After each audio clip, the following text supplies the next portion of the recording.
everyone. I'm Jamie Vaughn with How She Got There and Next In podcast. And today I am bringing to you our very special guest, Deanna Meador, who is the CEO of Couture Technologies and the Director of Entrepreneurship at the Wond'ry at Vanderbilt University. Amazing lady, really cool products that she's working on that is actually probably going to change how we go shopping.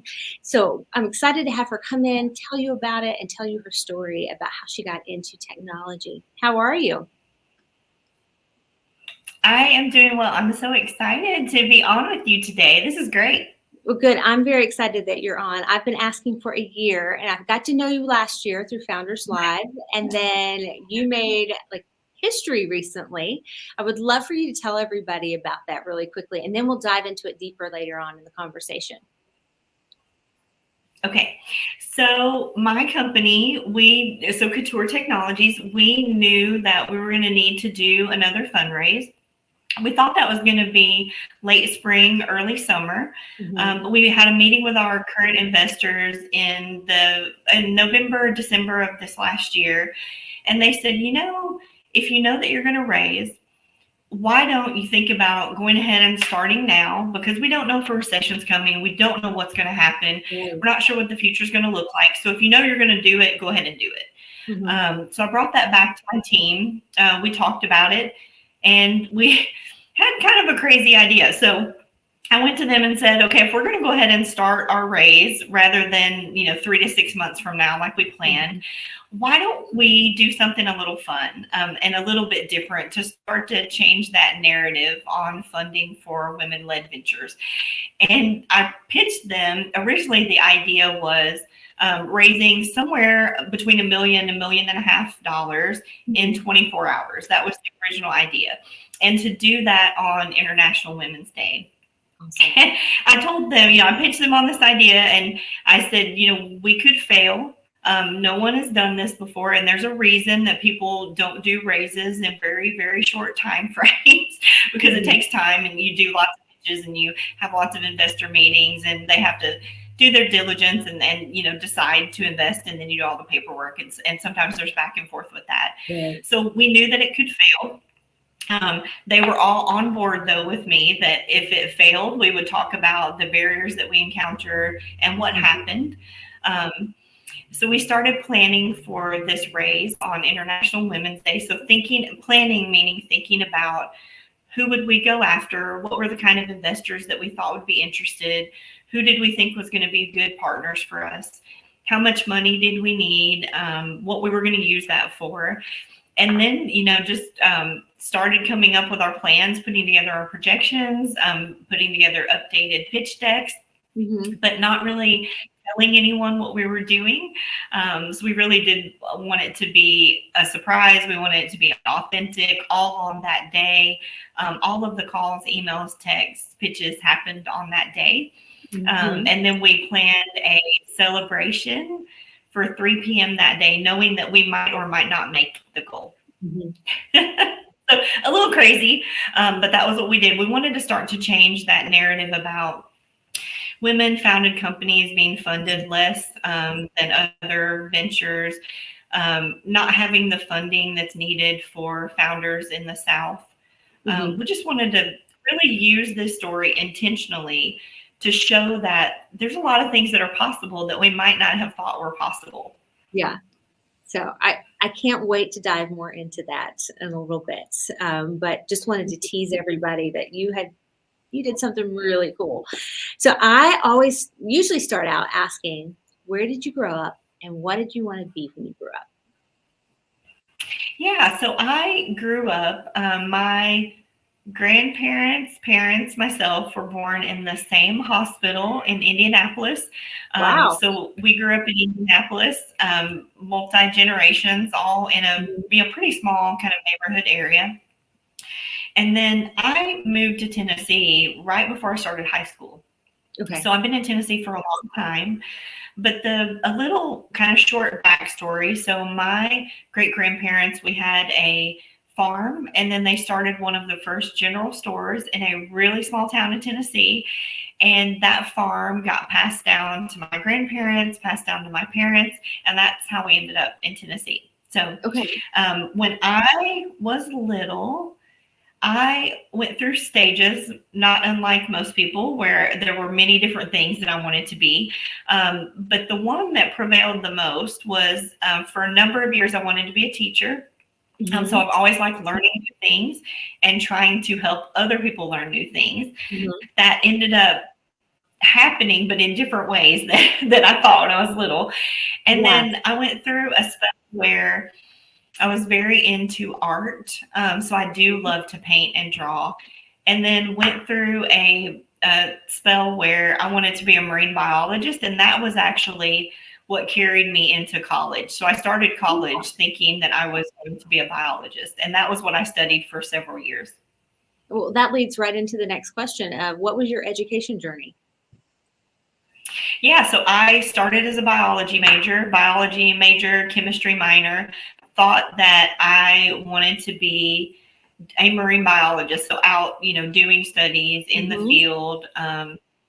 And really probably the biggest thing that changed that, there were two things, but one of the biggest things that changed that for me is my family's pretty close, but we're also pretty small. And so my mom is an only child, and her grandparents were in my life, heavy influences in my life from the very, very beginning. And my grandfather passed away, and then my grandmother was in a car accident. That car accident left her paralyzed from the neck down. And like I said, my mom's an only child. And so that happened not long before I went to college. So she was paralyzed when I was in high school, and then when I started college. And to do marine biology, you really can't live in Tennessee. And so just as time went on, it felt like it was possible when I first went to college, but then the more that I really got into marine biology, and the reality just hit me that I was going to have to live on a coastal area. I was not going to be able to be here. I wasn't going to be able to be back as frequently as I would need to be. That was probably not the best move for me to be able to support my family, be near them if there was anything that happened or if they needed help. I needed to be within a pretty short driving distance or a very, very short flight. And that was not going to be possible in that career choice. Yeah. So that led my career path in a different direction. So I did a couple years as a biology major, and then really figured out that I liked studying people. So I switched over. I did my bachelor's degree in education, and then I did my master's degree in psychology and counseling, and just really dug deep into learning more about people and how we operate and how we communicate. And that has been extremely helpful in life in general, but certainly in business and running a company. Yeah. So how did going from an education major and getting your master's in psychology, I would have thought, you might have ended up being a school counselor. How did you get into technology? So kind of interesting, how everything aligns in your life, and it takes you in directions that you never would have imagined. So when I was in graduate school, so I was studying, and I thought I was going to be a school psychologist. That's what I was training to be. And my husband, so I got married, and my husband went overseas to Iraq. He was gone for a year and a half. And when he came back, he wasn't ready to jump back into his day-to-day, like military defense work. And I'm someone who's busy all the time. And so when he came home and he said, I don't think I'm ready to jump back into this. I need some time to decompress. I said, great. Yes, you absolutely need to do that, but you can't sit at home. So what are you going to do? And he said, well, what if we start a company? What if we start a business together? And we started our first company together. So I was in graduate school finishing that up, and he had just come back from this deployment in Iraq, and we ended up starting a mineral-based cosmetics company. So we had physical retail locations, ended up being in 2 different states by the time that we finished. Wow. We ran that together for about a year and a half, and then we sold that company, and he went back to his defense work. And then I decided that I wanted to do research. And so it was kind of that first entrepreneurial experience kind of started me down the path. And then when I decided that I wanted to do research, that was what got me into tech. So we were collecting thousands and thousands of pieces of data on a lot of the studies I worked on. It was about children in schools. So the school experience that children were having, the way that teachers were teaching, what of that mattered to a child's academic outcomes, or the way that they develop their self-regulation skills. So things like their patience, being able to shift their attention, or the way that they pay attention. And as I started getting into research, we were doing all this data collection.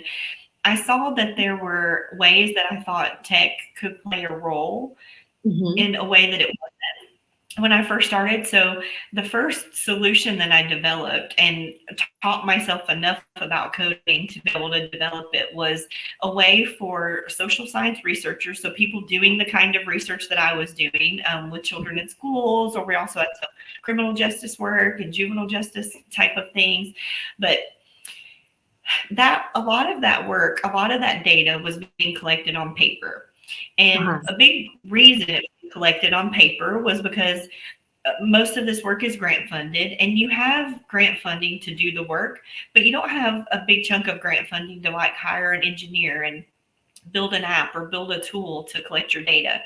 So I figured out a way that we could take an off-the-shelf software system and off-the-shelf hardware and kind of combine them together in a way that hadn't been done before, so that we could collect data from any kind of instrument that we were using, but then a member of the research team could develop the tool using this hardware and software.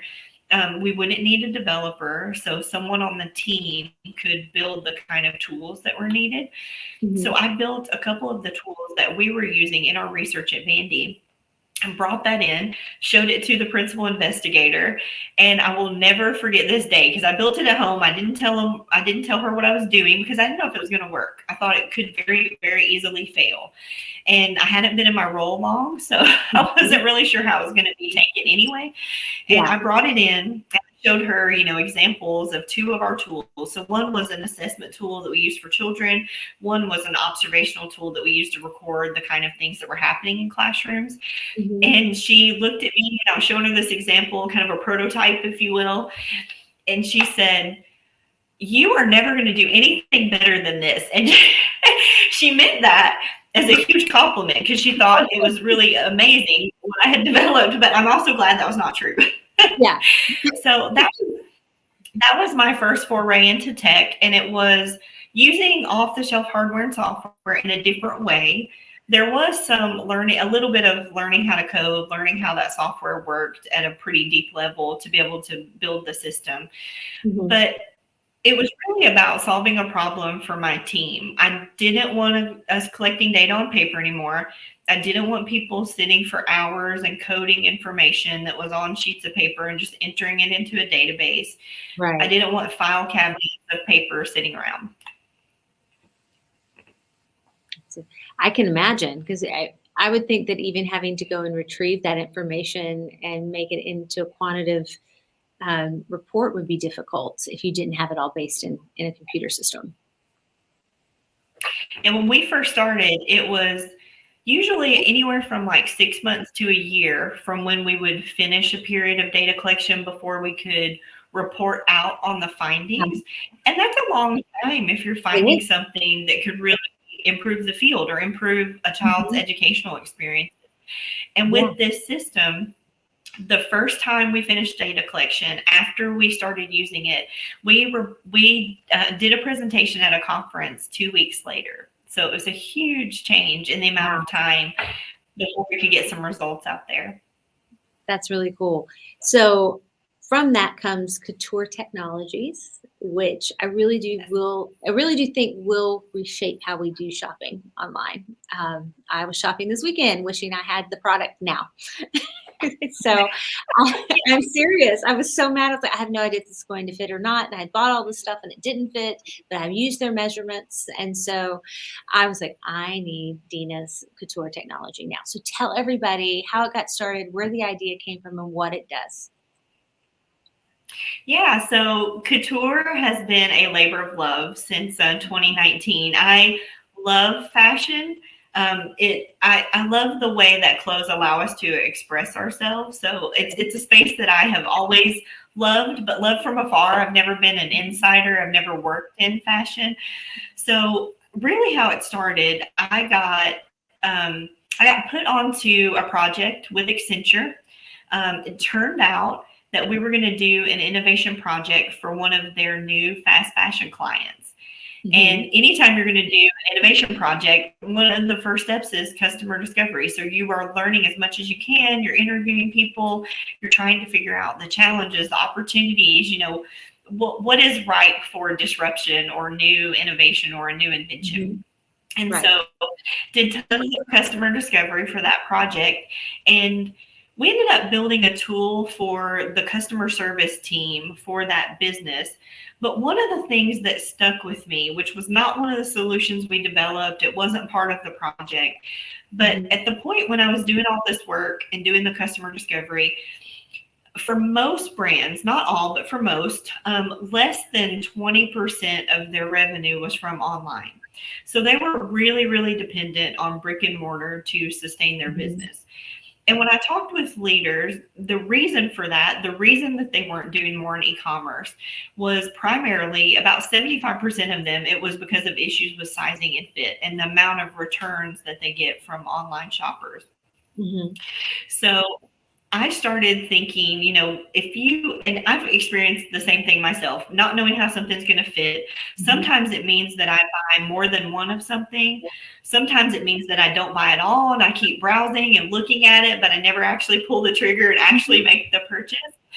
So I started thinking about, one of the things that really I felt like could be a solution was if you could see exactly how something was going to look and fit on your body before you buy, so that you could decide what size you need, but you also could decide if that garment was going to fit your body well. Right. There are dresses I have where I get it in the right size, but it doesn't look good. It's not a shape or a silhouette that's flattering on my body. So I felt like both of those things were really important, like being able to get the right size, but also knowing if something's going to fit you well. Mm-hmm. So to me, the thing that would help with that was if you could have an avatar that was just like your body. You could try on clothing. You could see areas where it's going to be tight or loose. You could know exactly how it's going to fit, and you could compare different sizes. So I went to one of my computer science, PhD computer science friends, and I knew that companies had tried this approach in the past. So I knew it had been tried. It's been tried since the 1990s in various different forms and by lots of different companies.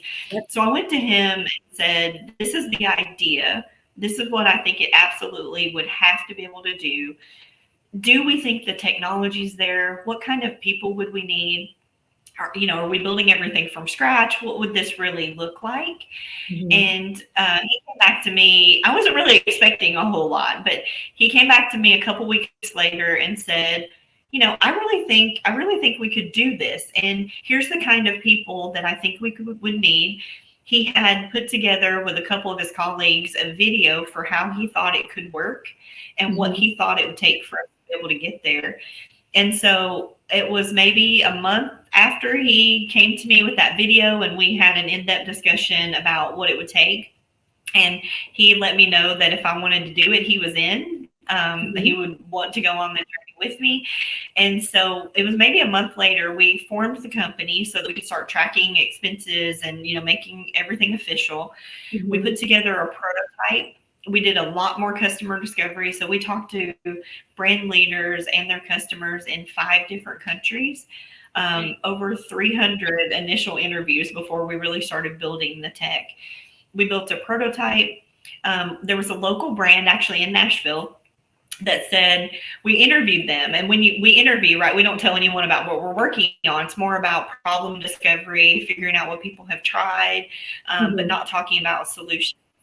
And at the end of that interview, this CEO said, whatever it is that you're up to, like, I want in. I want to know what you're actually doing. And so they were the first brand that adopted a prototype of our technology. And they had a signature women's jumpsuit that was one of their most returned items. So we integrated virtual try-on with their website just for that jumpsuit. And over the first 3 months that we did that pilot together, they didn't have any returns of that jumpsuit. Are you serious? So it let us know. We did not expect that. So it let us know, like, there was something there, and that there could, there was something to continue working on, and that there was some kind of early proof of concept that going down this path could be a good approach. So that's really how Couture got started. It was doing this other project that was in the industry, learning that there were lots of challenges that hadn't been solved yet, zeroing in on this returns online shopping challenge, going to someone I knew who was deep in tech and that I knew could do machine learning work and a lot of the things that I thought would end up being components of the solution. Right. Really trying to get an understanding of what it would take to build it. And then once we made the decision to go for it, building that prototype, which had lots of manual components. It wasn't anything that would have been scalable. It was very much, let's test out the concept. And then getting that initial person, that initial brand to say yes, so that we could figure out, was this really something that could work or not? And then after that, we went heads down. We went into what I call stealth mode. We weren't talking about what we were doing. We were just building. But with some really amazing brand partners, like right there with us, to make sure that we didn't get too far down the path, something that wasn't needed, or didn't get too far away from the customer experience that would work best for them. I can remember a jeans company doing this maybe 10 years ago, and people saying it was going to revolutionize everything. And I tried it, and it was an absolute disaster. It didn't work. So when I heard about Couture, I was like, is this going to be the same type of thing? And from what I have seen, it isn't. It's totally revolutionary for what you're doing. And I seriously can't wait till it's integrated on every clothing website. So it makes that process easier for everyone. Yeah. I mean, if they're experiencing no returns, come on. It has to be working. Yeah, it's been deeply technically challenging. When I tell people, yeah, we help people, find the right fit when they're shopping for clothes online. And that in no way conveys the deep technical work that it's been on both parts. So one part is, can we get the person's body right? And then the other part is, can we make 3D digital clothing that's accurate to what's going to show up on your doorstep, so that when that's fitted to the avatar, it's not different. And both of those things have been deeply, deeply technically challenging, but it's been so rewarding to watch it come to life, have known about all of the reasons it hasn't worked in the past and been able to overcome them has been pretty, it's been remarkable. I know it's my baby, but it's been really remarkable to just watch that progression. Yeah, well, it's been fun for me to watch it grow over this past year and see, what you've been able to do with it. So let's talk about the history you just made that we teased a little bit at the beginning. So how much did you raise, and what did you accomplish in breaking a glass ceiling that day? Yeah, so we, on International Women's Day 2023, so just a few short weeks ago, we raised $1.5 million in 8 hours. So started at 7 in the morning, and I actually finished, I think the last agreement was signed right at 2:15, and then we had a celebration that started at 3. So 7 to 3 on International Women's Day was a little crazy. I'm not going to lie. We counted it up at the end, and it was, I did all of the raise myself. So it was 193 calls, texts, and emails that happened during that 8-hour period to get everything done. Wow. Wow. And you're the only woman to have done that, correct? True. That is true. Yes. It's very impressive because, most women have a hard time asking for a raise, much less, hey, can you help me fund my company? And then you just shattered all of that and took it to the moon, basically, of being able to raise that type of money and shattering all the record books for it. So huge congratulations on that. Thank you. You're so welcome. So how do we get more women to take that leap of faith and jump out and become an entrepreneur or go to work in tech? Do you think that there's a secret sauce to it, or is there just like a piece of advice that you would want to give them to jump into it? So there's a couple of things. One is, and one ties back to the reason we did the raise in this way. It would have certainly been easier to say, we're going to take the next 3 months. Here's what we're going to try to raise. Let's get the strategy together. Let's make calls. Let's do kind of more of a typical raise. That would have definitely been easier and much less chaotic and less likely to fail. But one of the things that I really wanted to do and that I feel really strongly about, not just for women, not just for fundraising, but for any founder, is things feel possible when you hear stories of other people. It may not be the exact same thing you're trying to do, but when you can hear stories about what someone has accomplished, it makes things feel possible. And there's that whole, if you can see it, you can be it. We've got to tell more stories and be intentional about getting the word out about the accomplishments, the successes, the failures, right? All of that helps someone else on their journey. And so with this raise, we wanted to do a couple of things. We wanted to show that it is possible to raise money in the South or the Southeast. And to do that in tech, we're not really known for that. Right. But it's possible. Investors are here. So I wanted to show that there is access to capital. I wanted to show that women can do that. Women have investable companies. We have a lot of them. There are a lot of women founders I know that are the most amazing, the most wonderful people at business strategy and at having a really solid business model or business plan that I just think is amazing. And so but we got to tell those stories. So part of what I think needs to happen, and we all play a role in, is telling the stories that need to be told, that inspire other people, that make things feel possible, that let you know that you can do this, because it is very hard. And it is a lot easier to not start when you have that great idea, or when you decide, I don't think I want to work for another corporation again. I think I really want to branch out and do my own thing. That is hard. But if you feel like you've got models, if you feel like there are stories that you can look to, it makes it less scary. It makes it less risky feeling. And I think it gives you a little more confidence to step out there and be willing to try.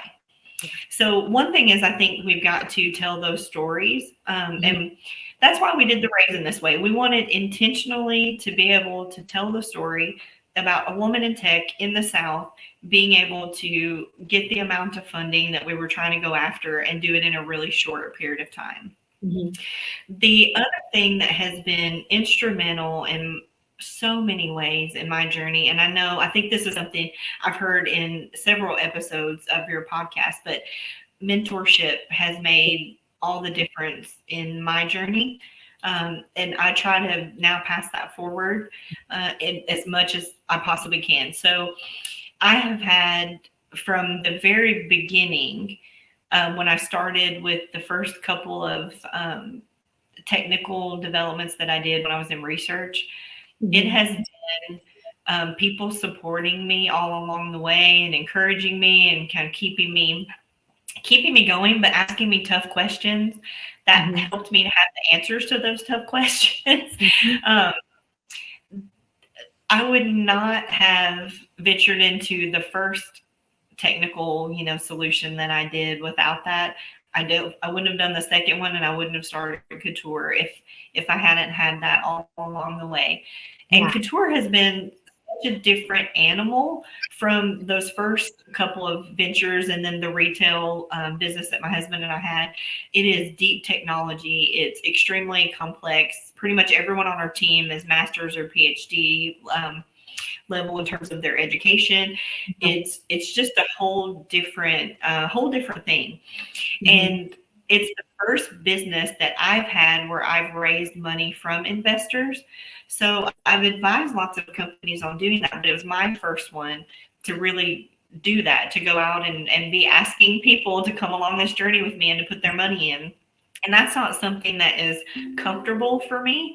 It's not something I really like to do. So when I knew that I was going to have to raise for Couture the first time, I have a couple of mentors that are just my rocks. They are who I go to. I trust them with anything. I could tell them anything. They're not ever going to feel like you should already know the answer to that, or, you know, you're dumb for not knowing that. I never would get that from them, no matter what I need to ask.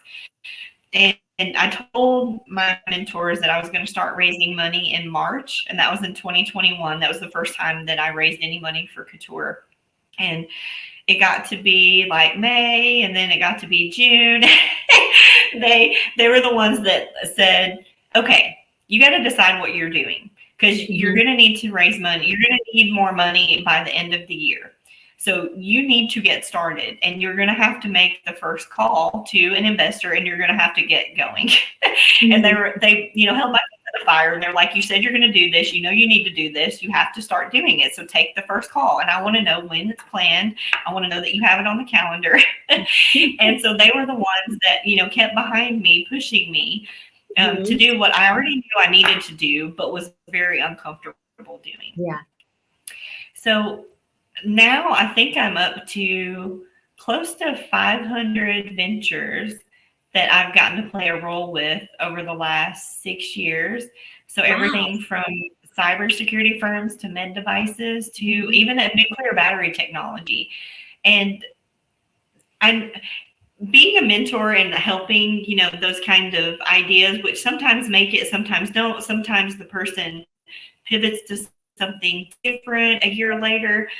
It's, you do it to give back, but also they have given me so much. I learned so much from their journeys. I learned so much from the kind of conversations that they have, their customer discovery, their interactions with customers. It really is, I think, a two-way street, even though there's a mentor and a mentee, or an instructor and a participant, you know, in a cohort. So I run lots of entrepreneurial cohorts, but it is never one-sided. It's always you're getting something from that relationship. I think both ways in all those relationships. So mentoring is really important, but it's not just the mentee that gets something out of that. So you said you've been part of 500 ventures. Is that part of your work at the Wond'ry? It is, yep. So a lot of my work at the Wond'ry has been with faculty, students, staff, or alumni from Vanderbilt, but also all of the surrounding schools that have an idea. So I've seen everything from restaurant concepts, and I had a bubble tea business, to clothing lines that were started, to multiple med devices, like I said, nuclear battery technology. It's so interesting to me, all of the ideas that people come up with. And very, very rarely, I could count on one hand the amount of times that people have come to me and said, you know, I think this could make a lot of money. What I usually get is, I really think that this could change the world. You know, I think this could have an impact for people. I think it could make our lives better. And how can you not be excited, right? When someone is trying to bring something to life that they think could make the world a better place. Yeah, I love that. Okay, so as we wrap up our interview, tell me, what inspires you? So many things, but if I try to narrow it down, for Couture, it's my team. They are remarkable. You know, we were a bootstrapped startup for the first couple of years. We had a little bit of money from the National Science Foundation, but we were trying to do all of this, you know, really with the least amount of spend as possible in the early days. And these people who, like I said, mostly are masters and PhD, highly skilled, amazing, very in demand people, they've been on this ride with me now, most of them for at least a couple of years. And they just are invested in what we're doing. They see the impact that the technology could have on sustainability in fashion, on, just the user experience. And we've had over a 95% retention rate for our team. And to be a bootstrap startup it's just pretty phenomenal to me. Like the people that have decided to come on this journey get really invested in it, and it's just a really remarkable group of people to work with. So I'll throw in just quickly, but one of my favorite quotes, find a group of people who challenge and inspire you, spend a lot of time with them, and it will change your life. And that is the way that I feel about the team. So Couture is, as a team, is what inspires me. The very same thing is true about the Wond'ry. Over the last year and a half, we've grown from what was about 3 full-time people, a couple part-time, to almost 30 in a year and a half. Wow. And the excitement that they bring to the job, the way that they interact with each other, the way that they go above and beyond for these inventors, these creators, right, that come through the doors at the Wond'ry, they are amazing. So on both sides, right, it's people that inspire me and that keep me coming back every day. When I first joined the team at Vandy, so I joined first doing research, I thought I was going to be at Vanderbilt for a year and a half, maybe 2 years, because that would have been the longest I'd stayed anywhere. Oh, wow. And this is year 14 that I've had some role at Vandy. 14 years at Vanderbilt. Impressive. Yes. Yeah. Yep. I will tell you, the Wond'ry is one of my favorite places in all of Nashville. And I know it's hidden and people don't know about it as much as they should, but it literally, over the last 6 months, has become one of my favorite places. It is a remarkable place to be, and to go into work there, you feel the energy, things feel possible. Yeah. And not every venture turns out well, and not every idea is a good one, but every day we're learning new things with the participants, with the people who have all of these amazing ideas that they bring through the door. And if it's not that idea or that venture, we've seen a lot that come back, a year or two later, and they have something new that they're working on, and they're using all of the steps that they've learned on how to innovate or how to start a business. And it's just, you just cannot help but be inspired there. So that is what has kept me at Vanderbilt for so long. Just the people and the brilliance and the desire to change the world and change people's lives. You can't, it just does not get better than that. Yeah. Well, you can see it every day in the interactions that we've had on our end with the projects that come out of the Wond'ry. Our minds are blown constantly by that crew. So we appreciate what you're doing there. And I cannot wait to see what happens with Couture. And everyone, if you like what you hear, please make sure to subscribe, and we'll be back next week with another How She Got There.